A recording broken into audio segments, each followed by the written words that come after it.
Hello, আমার প্রিয় বাঙালি মানুষজন, আমাকে চিনতে পারছো তো? আমি হলাম বাতাবি লেবু। তুমি আমাকে শুধু পুজোর প্রসাদের পাতায় রাখো, অথচ আমার আসল জায়গা তোমার প্রতিদিনের থালায়। তুমি ভুলে যাচ্ছ আমি কতটা উপকারী। আমার ভিতরে আছে ভিটামিন সি, শরীরকে দেয় রোগ প্রতিরোধ ক্ষমতা, ভিটামিন বি গ্রুপ শক্তি যোগায়, ফ্ল্যাভোনয়েডস অ্যান্ড লিমোনয়েডস শরীরে প্রদাহ কমায়, আর আছে ফাইবার হজমে সাহায্য করে। বিশেষ করে এই ঋতু পরিবর্তনের সময় আমি কিন্তু অনেক কাজ করি। সর্দি কাশি থেকে তোমাকে বাঁচাতে পারি, পেট পরিষ্কার রাখতে সাহায্য করতে পারি, আর শরীরের জমা টক্সিনস আমি দূর করতে পারি।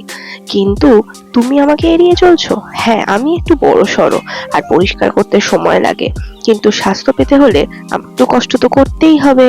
তাই মনে রেখো, আমি শুধু পুজোর প্রসাদের ফল নই, আমি তোমার প্রতিদিনের ন্যাচারাল মেডিসিন। আমাকে খাও, সুস্থ রাখো, আর পুজো হোক আরো আনন্দময়। Happy Diwali to all of you. সকলে ভালো থেকো, সুস্থ থেকো, আর অবশ্যই সিজনাল ফ্রুটস খেও। এটা কিন্তু মিড ডে স্ন্যাক্স হিসেবে খাওয়া যেতে পারে, টিফিন হিসেবে নিয়ে যাওয়া যেতে পারে, অথবা এর সুস্বাদু রসও কিন্তু শরীরের জন্য অত্যন্ত উপকারী, যা আমাদের হাইড্রেট রাখতে সাহায্য করে।